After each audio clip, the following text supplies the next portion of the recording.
자, 조차가 파헤친다. 정치 이슈를 좀 짚어드리겠습니다. 두 분 함께하죠. 조경근 한국정치학회 이사, 부경대 정치외교과 차정원 교수입니다. 두 분 어서 오십시오. 안녕하십니까. 예, 워낙 가장 핫한 이슈부터 시작하죠. 검찰의 대장동 사건 항소 포기 결정과 관련해서 정치권이 연일 공방이 격화되고 있습니다. 이 사건 일단 차정원 교수님 하실 말씀이 많다고요. 제가 할 말이 많은 건데 좀 제가 법률 전문가는 아니니까 네. 그렇게 할 말은 없는데 저는 이 건은 사실은 저는 검찰의 수뇌부 그러니까 지금 권한대행이 조금 판단을 좀 잘못했다. 네네. 예. 이게 좀 명백하게 보이는 것 같고 권한대행 입장에서는 사실상 이제 검찰총장 자리가 비어 있으니까 이제 그런 것들에 대한 이제 조금 욕심이라도 있었을까요? 저는 그런 부분들도 좀 개인적으로는 동기로 작용하지 않았을까 싶은데 이제 이게 중요한 거는 그분이 그 권한대행이 독자적으로 이걸 판단을 했으면 크게 또 문제가 파급될 것까지는 없는데 이제 그 위에 법무부 차관이라든지 아니면은 법무장관 혹은 그 위에 대통령실까지 연계된 압박에 의해서 한 거라면 이건 좀 심각한 문제가 될 수 있다. 그런데 지금까지 드러난 정황으로는 그 압박이 구체적으로 드러나고 있지는 않다. 그런데 네. 정성호 법무부 장관이 어떤 말은 하긴 했지만 그건 되게 원론적인 수준에서 한 것으로 조금 확인이 되고 있는 거고 네네. 해석의 여지는 남아 있지만은 그래서 법무부 쪽에서 직접적인 압박이 간 것 같지는 않고 제가 볼 때는 권한대행이 좀 자기가 알아서 조금 대통령실에 유리한 혹은 현직 대통령한테 유리한 방향으로 이걸 조금 가져가려고 했던 그런 욕심이 있지 않았을까. 저는 아마 사건은 그렇게 파악하는 게 맞을 것 같다라고 보는 건데 이게 핵심은 이제 사실은 국민적인 정서의 입장에서는 유동규가 8년 받고 누가 몇 년 받고 이 문제보다도 실질적으로 7천억 6,112억에 가까이라고 하는 그 추징금의 검찰이 구형한 추징금의 액수 예. 이런 것들이 실제로 428억 원으로 줄었다면 그럼 나머지 한 6천억 5천억에서 6천억 되는 이 돈은 그러면 사라지는 거냐.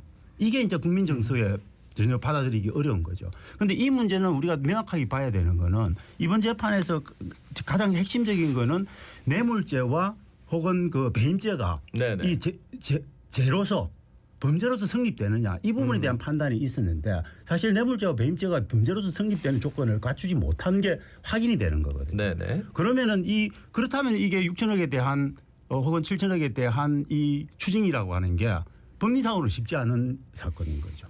그래서 저는 그런 부분에서 조금 국민들도 좀 냉정하게 이 부분이 어떻게 된 건지 판결의 내용들에 대한 조금 깊이 있는 분석들이 좀 필요하다. 그런데 일반적인 국민 정서에서는 굉장히 받아들이기 힘든 요소가 있는 거죠. 왜 지금 항소폭이냐 약간 이런 것 같아요. 두 가지가 있는 것 같아요. 하나는 예.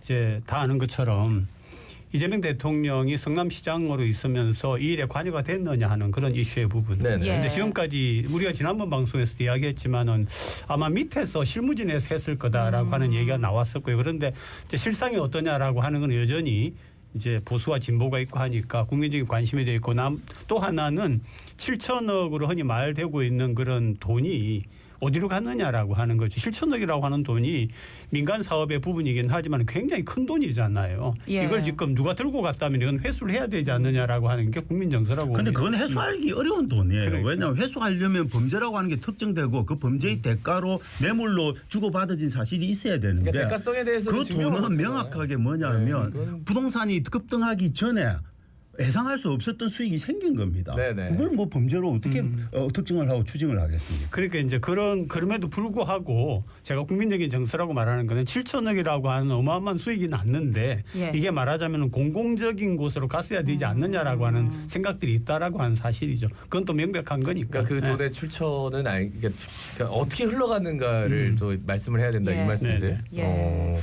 노만석 검찰총장 직무대행은 항소하지 않는 것이 타당하다고 판단했다고 밝히면서 정진우 서울중앙지검장과 협의를 거쳐 숙소 끝에 내린 결정이라 이렇게 숙소 말했는데 끝에, 예. 이에 대해서 정진우 서울중앙지검장은 반박 입장문을 냈습니다. 대검의 지시를 수용하지만 중앙지검의 의견이 다르다는 점을 명확히 하겠다고 하면서 사의를 표명했고요. 완전 반대되는 입장을 지금 보이고 있고요.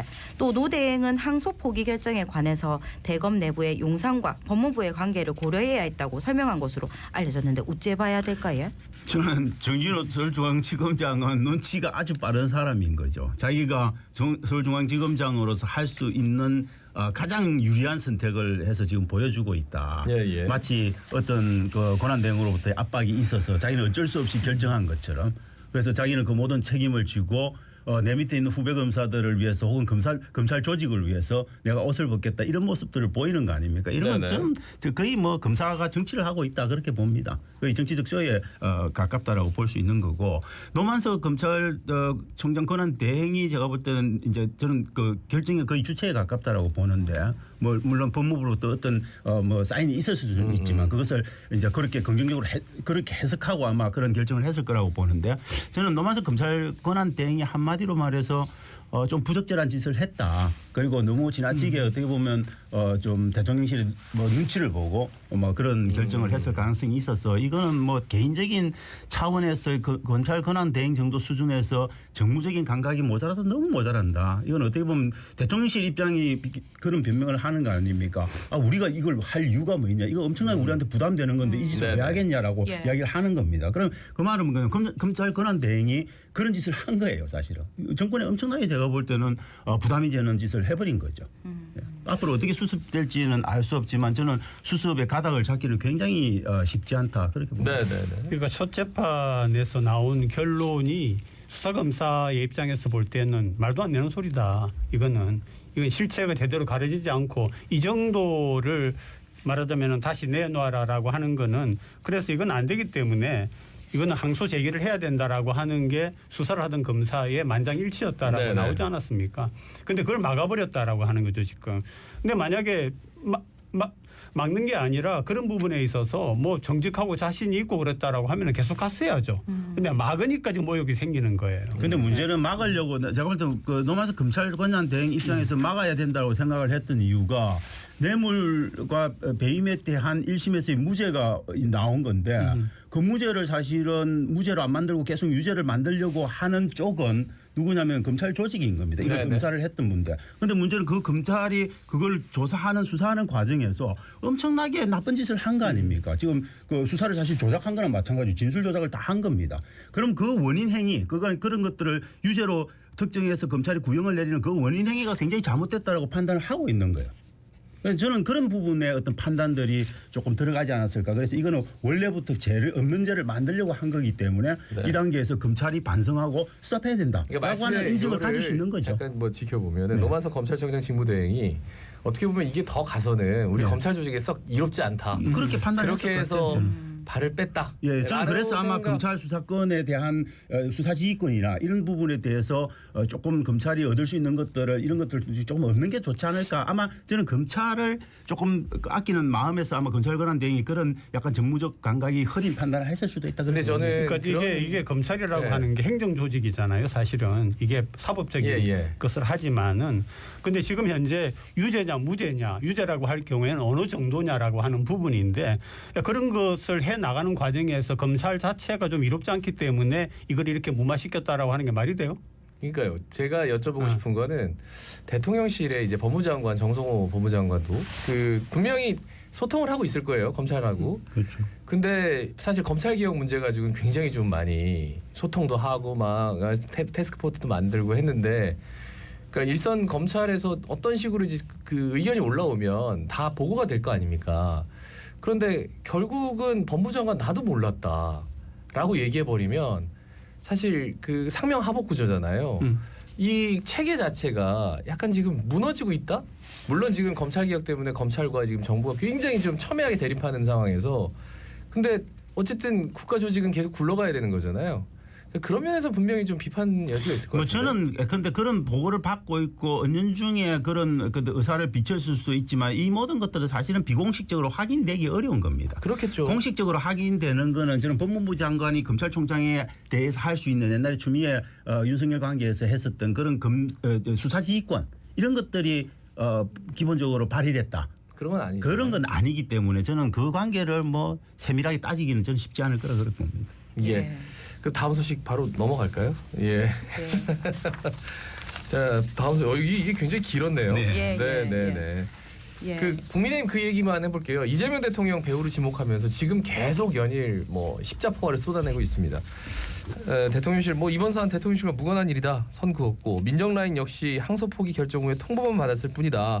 의사결정 과정에 관여하지 않았다 확인됐다 이렇게 했는데 여기에 대해서도 좀 말씀해 주시다면요. 저는 뭐 완전히 몰랐을까 이거는 좀 의문스럽다. 왜냐하면 대통령실과 법무부와 그다음 검찰 조직 간에 일단은 제가 뭐 커뮤니케이션이 전혀 없을 수도 없는 거고. 그럼 뭐 어느 정도 알았더라도 아까 말씀드렸듯이 저는 공식적인 어떤 관계를 통해서 이렇게 해라 저렇게 해라라고 관여했을 가능성은 굉장히 낮다. 그렇지만 저는 약간 정서적인 어떤 유대감. 이게 뭐 차 한잔 마시면서 예, 저는 그 정도는 뭐 있었을 이렇게 가능성이 얘기는 있다. 할 수 있을 예. 것 같은데 그게 이제 어느 정도 압박이 됐는지의 그 경중을 좀 따져봐야 될 것 같고 비공식적이지만 그렇죠. 근데 지금 직무대행은 처음에는 뭔가 이렇게 같이 논의한 것처럼 얘기하다가 이제는 아니다 공식적으로 뭔가를 발동한 적이 없다 하니까 그러니까 본인은 그냥 그런 거 같다라고 이렇게 좀 인정을 하는 것 같아요. 저는 그분들 그러니까 우리가 무죄다. 대통령실로부터 이제 이재명 대통령 무죄인데 그걸 네. 유죄로 만든 검찰은 나쁜 검찰이다라고 하는 인식을 갖고 있게 되면 저는 자연스럽게 그 원인 행위가 잘못된 것들을 왜 끝까지 가져가야 되냐? 이거에 대한 명백한 저는 문제의식은 있을 거라고 봅니다. 저는 그런 문제의식들이 아마 여권 일각에서 공유되고 그런 것들이 그 검찰 권한 대행한테 네. 조금 그런 종류의 판단을 하는데 영향을 미쳤을 가능성은 있다. 왜냐하면 일반적으로 보더라도 그렇지 않습니까? 근데 남욱이 지금 진술하고 있는 거는 그 통째로 다 나한테 배를 갈라서 다 해체하겠다라고 협박하니까 나 부른 거다라고 이야기를 하는 거 아닙니까? 그죠? 그러면은 그런 정황들 속에서 저는 조금 무리한 판단을 검찰 권한 대행이 했을 수는 있다 그렇게 봅니다. 이게 저는 두 가지 측면이 있다고 보거든요. 하나는 어쨌든 간에 그 대통령실이나 이재명 대통령이나 이런 부분에서 전혀 관여가 없었다라고 치더라도 이게 지방선거를 앞두고 있는 입장에서 이게 계속하게 되면은 예. 국민의힘에게 유리하고 거꾸로 이제 이게 현 정부에게는 그렇죠. 문제가 생긴다라고 하는 그런 측면이 딱 예, 있거든요. 예, 예. 있고 이제 두 번째는 뭐냐면은 이 대통령실하고 정부에서 무슨 얘기를 했느냐 하면은 뭐 상소항고 뭐 상고 이런 게 있지 않습니까? 그죠? 예. 이제 그런 걸 남발하지 말라는 얘기를 또 했어요. 처음에 벌써 좀 됐죠. 그런 시기적으로 네, 시기적으로. 오해받을 수 있는 그런 얘기를 해 놓으니까 또 이런 얘기가 생기는 거예요. 예. 근데 그런 얘기를 하니까 그게 맞는 얘기예요. 왜냐하면 불필요하게 시간이나 인력이나 자금을 낭비할 필요가 없다. 네네. 괜히 이제 습관적으로 그렇게 하지 말라라고 하는 건 맞는데 시기와 때에서 자칫 오해도 살 수 있는 그런 부분이 있었다라고 예. 하는 거죠. 네. 검찰이 자동 항고하는 걸 막자면 이 지지는 있긴 하지만 저는 이 케이스가 그 케이스라고 그러니까 보면 왜 좀 하필 어렵다. 지금이냐 예. 이거죠. 그렇죠. 예. 이제 그러니까 시기적으로. 에이펙 그 굉장히 성과가 좋다. 네. 외교 성과가 좋은 평가를 받고 있는 그 상황에서 갑자기 검찰이 이제 항소 포기한다 이렇게 해버리니까 그러니까 모든 이슈가 이쪽으로 빨려 들어가는 것 같아가지고 저는 안타까운 게 아마 저는 2심이 열릴 수도 있다라고 봅니다. 왜냐하면 변호인 측에서도 항소할 가능성이 있는 네, 거고 네. 그러면 받아줄 수밖에 없는 근데 건데 변호인 측에서 항소할까요? 변호인 측에서는 항소해도 되는 게 제가 볼 때는 이게 검찰이 항소를 안 하게 되면 네, 네. 지금 현재 그 1심의 기본 판결량을 넘어선 2심 판결량이 나오기 어렵습니다. 그러면 사실은 변호인 측에서는 땅 짚고 헤엄치는 그런 판결이 나올 수 재판이 될 수 있기 때문에 저는 항소할 가능성도 있다라고 보는데 문제는 이제 그렇게 됐을 경우에는 추징액이 뭐 7천억 가까이 올라가거나 이런 검찰 예. 구형이 다 완성될 수는 없는 거죠. 그런 한계가 있는데 저는 2심을 그냥 그대로 가더라도 검찰이 항고해서 가더라도 이 사건은 기본적으로 제가 볼 때는 이재명 대통령의 유죄 판결로 이어지거나 뇌물이나 배임죄가 성립될 가능성이 거의 없습니다. 그냥 내버려둬도 되는 건데 왜 이런 일을 했을까? 저는 좀 그러면은 안타까운 그러니까 측면이 교수님의 있다고 말을 보는 거죠. 요약하면 예. 변호사가 이재명 대통령 측에 예. 변호사가 항소를 하는 것을 보면 좀 더 알 수 있을까요? 뭐 그거까지는 제가 판단하기 좀 어렵습니다. 아마도 좀 그 하나의 리트머스 시험지가 되기는 하겠죠. 예. 이번 사안이 지방선거까지 영향을 줄까요? 그렇고 봅니다. 왜냐하면 네. 이게 명명백백하게 밝혀진다라고 하는 게 사실 대한민국의 이런 정치 관련의 사건에서 잘 없기는 합니다. 네, 네. 한데 어쨌든 이게 마이너스 작용할 수 있다라고 봅니다. 왜냐하면 정치는 항상 상대방이 있거든요. 네, 네. 내가 아무리 바른 길을 가고 내가 옳다라고 주장을 해도 나하고 지금 경쟁하고 있는 상대방이 있고 경쟁자는 선거에서 이겨야 되기 때문에 그게 진실을 가지고서 선거에 이기건 아니면 약간 과장을 하건 간에 네네. 계속해서 이걸 가져갈 거기 때문에 시끄러울 거라고 생각합니다. 뭐 지방선거는 앞으로 뭐 한 8개월 정도 7, 8개월 남은 문제니까 그때 이게 직접적으로 영향을 미칠까 이 부분은 좀 저희들 판단을 두고 해볼 뿐인데 저는 하나하나씩 쌓고 있다. 하나의 근데 무기는 될 수 있다. 예, 충분히 예. 된다. 왜냐하면 에이펙을 통해서 그나마 잃었던 좀 이렇게 지지율이 떨어졌는데 그걸 거의 회복하고 지금은 올라가고 있는 추세인데 거기에 그냥 툭 떨어뜨리게 되는 악재로 저는 분명히 작동을 할 거고 이게 장기적으로 이런 것들이 축적이 되면 지방선거에서 저는 여당이 선전하기가 굉장히 어려운 네, 요소로 네. 작용할 거다. 그렇게 경쟁하는 정당은요 현재 딱 눈앞에 있는 이슈뿐만 아니고 그래봤자 1년 아닙니까? 예. 1년 동안 있었던 일을 리스트를 딱 가지고 얘기를 하면은 이게 작용을 하죠 당연히. 자 그러면서 이제 지방선거 얘기가 나와서 이제 민생 문제 중에서 가장 핫한 게 요즘 11호 부동산 대책에 대해서 11호 부동산 대책 이후에 지금 서울의 뭐 집값이 뭐 최고점이다라는 기사가 있는가 하면 조금 지나니까 좀 빠지는 것도 있다. 뭐 이런 그러니까 앞에 거는 완전 정쟁인데 약간 느낌이 요거는 이제 민생과 관련됐기 때문에 정말 굉장히 민감한 문제거든요. 저는 되게 민감하고 네. 지금 아직도 서울 민심은 저는 다독여지지 않고 있다. 특히 예. 이게 생각을 해보면 도봉, 은평 뭐 이렇게 왜 강북에 사시는 분들은 네네. 용산이나 이거 몇 군데 빼고 나오는 왜 강남 때문에 생긴 이 문제를 왜 우리한테 뒤집어 씌워 이런 프레임이 완전히 갇혀버렸거든요. 네네. 그러니까 사실은 억울한 겁니다. 왜냐하면 강북에 있는 그 아파트들은 사실 부산 아파트가 거의 차이 없는 건데 왜 우리를 토지 그래 허가 지역으로 왜 지정해? 웃긴 거죠. 저는 이런 기본적인 정서들을 11호 대책은 좀 만들어냈다. 그래서 저는 그 11호 대책이 저는 장기적으로 볼 때는 집값을 안정시키는 효과를 가질 수 있긴 하겠지만 저는 그 안에 이미 닫힌 서울의 민심은 회복하기가 상당히 쉽지 않지 않을까. 그래서 저는 다음 지방선거에서 아마도 민주당이 굉장히 힘들게 만드는 요소. 그렇다면 이게 이제 작용할 큰 트리거가 될 수도 있다. 예. 첫째는 뭐 MZ 세대 이야기를 하잖아요. 네네. 지금 이제 말하자면 결혼을 앞두고 있고 결혼을 해서 얼마 안 되고 아기가 생길 거고 한 친구들이 이제 안정적으로 내 집을 가지고 싶어하는 그런 부분에서 굉장히 큰 문제가 좀 생겨 있고요. 네. 또 하나는 서울에 있는 낡은 아파트들이 사실 많습니다. 그 낡은 아파트들을 이렇게 모아 가지고 올리면은 좀 고층으로 올려서 더 많은 그 말하자면 들어가서 할 공간이 생기는 건데 예. 그런 부분도 지금 문제가 생겨 있는 거고요. 마지막 세 번째로 우리가 잘 아는 것처럼 돈이 어디 있습니까? 우리가 대한민국 국민들이 네네. 어차피 은행에서 돈 빌려 살 수밖에 없는 거예요. 예. 저도 그랬고 예. 대부분의 사람들이 그랬는데 그 부분에서 굉장히 낮춰버려 놓으니까 희망이 없어진 거죠. 집을 가질 수 있다는 게. 그런데 이제 우리 부동산 문제는 어떻게 해결할 방법이 사실은 근데 되게 그거는 하나 짚고 한정되는 넘어갔어요. 겁니다. 예. 그러니까 실제 정부가 반영한 게 6월에서 8월 통계 대신에 7월에서 9월 통계, 그러니까 6월에서 8월 통계예요. 근데 요거를 7월에서 9월로 하면은 이제 규제 지역을 그 만드는 그 규정에 좀 벗어나거든요. 네. 여기에 대해서 지금 연일 야당은 계속해서 뭐 그렇죠. 여당에 대해서 그 얘기를 하고 있는데요. 근데 뭐 제가 볼 때 한 달 정도의 통계의 어떤 립스라고 하는 것들이 그만큼 중요할까? 저는 그건 좀 트집 잡기에 가깝다라고 봅니다. 왜냐하면 통계는 그냥 갖다 댄 거 아니에요? 그걸 그러니까 가지고 아니, 막 뭐 분석을 그래도 해가지고 뭐 한 달 차이에 워낙 민감한 변화가 있었기 때문에 네. 그런 것들이 정책 결정을 하는데 상당히 영향을 미쳤을 건데 왜 선택적으로 한 달 전에 걸 했냐라고 이야기를 할 수는 있다고 봅니다. 근데 이제 그렇지만, 거기에서 예. 국회에서 이제 김윤도 국토부 장관이 9월 통계는 법적으로 쓸 수가 없었다. 그리고 행정소송해라. 만약에 문제 생기면 그러면 법원의 결정 따르겠다. 뭐 이렇게 얘기를 했습니다. 뭐 저는 그건 명백하게 그 국토교통부의 입장이 맞을 것 같다 그렇게 봅니다. 예.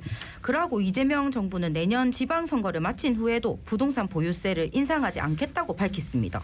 정부와 집권 여당인 더불어민주당에서 보유세 인상 필요성을 지속 제기하면서 정치권에서는 지방선거 후에 시행할 거라는 관측이 나왔는데 이를 정면으로 부인했습니다. 민심을 의식한 것 같습니다.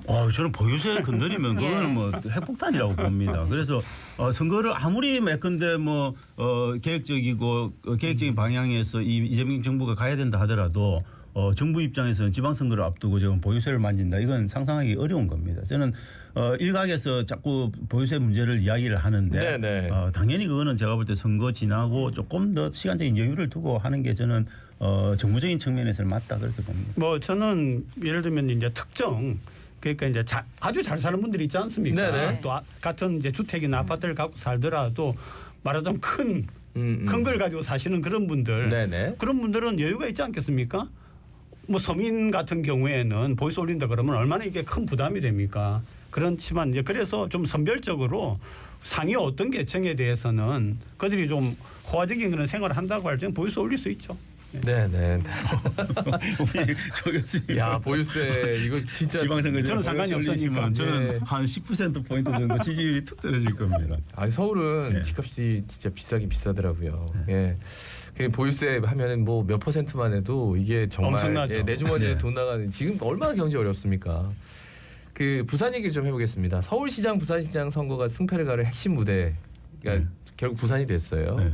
지금 국민의힘 박형준 부산시장 재도전 유력하고 당 정책위 의장이죠. 그 김도읍 의원 그리고 박수영 의원 이런 유력 주자들이 좀 거론되고 있는데 각자 좀 판단해 보시면 어떻게 말씀하세요? 저는 박영준 시장은 당연히 나올 거고 저는 예. 뭐 한 7, 80% 정도는 박영준 시장으로 갈 가능성이 꽤 높을 것 네네. 같다 그렇게 봅니다. 그럴 수밖에 없는 거고 저는 도전하려고 하는 의사가 있는지는 모르지만 김도읍 의원 같은 경우는 뭐 워낙 다선 의원이고 그다음에 정책통이고 하니까 부산시장 후보군으로 계속 거론은 되는데 저는 그분은 개인적으로 그런 선택을 하실 정도의 강단에 있으신지 그거에 대한 저는 좀 물음표가 있습니다. 그리고 네. 아마 다음 시장 선거가 그렇게 쉬운 국민의힘 입장에서도 쉬운 선거는 아닐 아니죠. 가능성이 있기 예. 때문에 굳이 내가 왜 이런 어려운 판에 내가 모든 걸 던지고 나와 이런 판단을 하실 것 같고 박수영 의원은 저는 자체 경쟁력이 거의 없다 그렇게 봅니다. 근데 그분은 박수영은- 나오면 아마 제가 볼 때 정치적 완전히 이 선거가 정치적인 완전 심판 선거로 가는 국면에서 뭐 근데 극우 보수적인 그런 지지자들까지 네네. 다 얹어서 뭔가를 해볼 수 있는 판이 만들어지면 가능성이 있을까 그런 판이 아니라면 저는 좀 박수영 카드는 쉽지 않은 카드일 거고 저는 오히려 완전히 다른 제3의 카드 이런 것들이 조금 나올 가능성이 완전히 다른 제3의 뭐 저는 이제 카드. 박성훈 지금 그 뭡니까 장동혁 지금 대표가 아끼는 그런 사람들이 또 뭐 나올지도 알 수 없는 박성훈 거죠. 의원이. 저는 왜냐하면 장동혁 지금 대표 체제에서 당정부 대표 체제는 당연히 자기가 좋아하는 사람들 심으려고 아마 할 겁니다. 그런 과정에서 과연 그냥 박형준 카드로 그대로 갈까에 대한 이제 고민도 좀 있을 수 있지 않을까. 네네. 뭐 네, 정경 뭐 교수님 남구 실- 사시니까. 실제로 내세웠을 때 누가 경쟁력이 있을 거냐라고 하는 건 아무래도 지금 우리가 거론했던 그런 분들 중에서는 예를 들면은 김도보 의원 같은 경우에도 굉장히 열심히 성실하게 또 다선으로 잘했다라고 하는 거는 압니다. 근데 우리는 정치학자니까 잘 알죠. 예. 네네. 근데 과연 그 지역 분들 외에 부산 전체 사람들이 얼마나 잘 알 건가라고 하는 그런 측면이 있고 대신에 김도보 의원이라는 이런 분들이 나와서 그동안 내가 어떤 일을 했다. 또 새로 이제 나오는 박성훈 의원이라든지 이렇게 참신한 사람들이 있지 않습니까? 네네. 이런 분들이 나와서 제대로 경쟁하는 모습을 보여주는 거는 굉장히 효과가 있을 것 같아요. 박형준으로 계속 가지 말고 굉장히 경쟁을 해서 치열하게 해서 누가 되든지 간에 사실 지난번 네. 경선이 1대1로 하는데 막 점수 매기고 그러면서 별로 재미없던 경선 했는데 좀 치열하게 하면서 좀 속도를 얻긴 오히려 했어요. 지금은 저는 민주당이 과거와는 다르게 선전할 거라고 보거든요. 예. 또 뭐 바뀌는 것도 부산에 필요하다면 필요하고 좋은 면도 있기 때문에 거기에 대해서 상대가 되려고 하면은 치열한 경선을 하는 과정을 보여주는 게 네네. 유일한 방법이 아닌가 저는 싶어요. 저는 민주당 입장에서 상대해야 되는 후보로서는 저는 좀 벅찬 부분들은 완전히 새로운 얼굴이 나오는 게 벅찰 가능성이 있습니다. 그리고 그 얼굴이 굉장히 젊고 이렇게 되면 만약 이쪽에 민주당의 전재수 지금 장관이 하마평에 오르고 있는데 네네. 그런 분들이 나왔을 때 완전히 그 프레임이 물타기가 돼버리죠. 그냥 박형준 시장이 나와도 민주당은 해볼만 할 거라고 생각을 합니다. 네네. 왜냐하면 워낙 지금 지지율이라든지 이런 게 좀 바닥을 가고 있어서.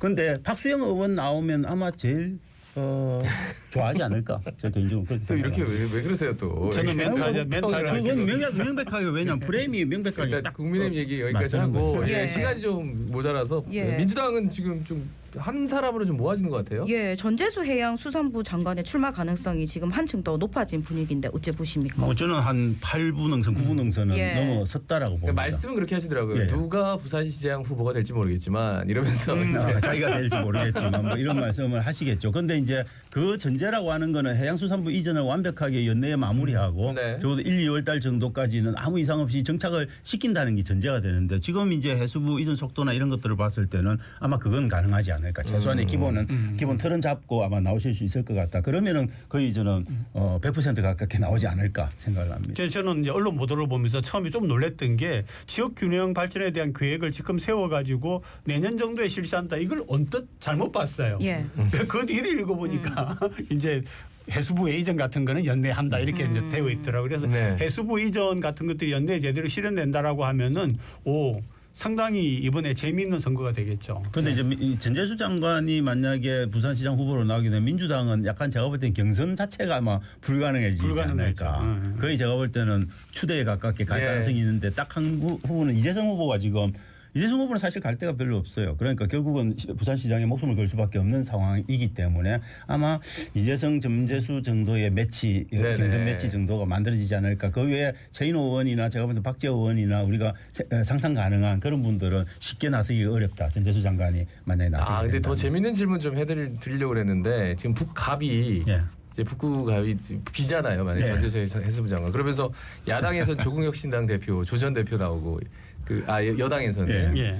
그러니까 여당이 이제 단일화가 야당에서 돼가지고 한동훈 대표 나오고 이러면 야당에서 한동훈 대표 나오면 어떻게 되겠냐. 그거는 부산지역이 전국적으로 저는 확대되죠. 정치적 상상의 극대화가 된 거다. 극대화죠. 예. 근데 이 정치적 근데 상상 호사가들은 진짜 얘기하기 좋거든요. 그렇게 완전히 불가능한 건 아니다 그렇게 봅니다. 조국과 왜냐하면 한동훈 대표가 지금 몸 움직이고 있는 거는 재보궐선거를 의식하고 지금 분명히 움직이고 있는 움직이고 겁니다. 있어요. 그런데 예. 재보궐선거 나갈 수 있는 데라고 그리고 쉽게 나갈 수 있는 데는 부산밖에 없으니까 그런 이야기가 나올 수밖에 없는 거고 조국 대표도 사실은 지방선거에서 다른 쪽하고의 어떤 조국혁신당과 민주당 간의 딜 문제 이런 네. 것들을 포함하면 적어도 북구 정도에서는 나올 수 있지 않을까 네, 여기서 마무리해야 될 것 같습니다. 예. 조경 교수님 말씀 못하기 네네네, 죄송해요. 괜찮습니다. 네. 조경근 한국정치학회 이사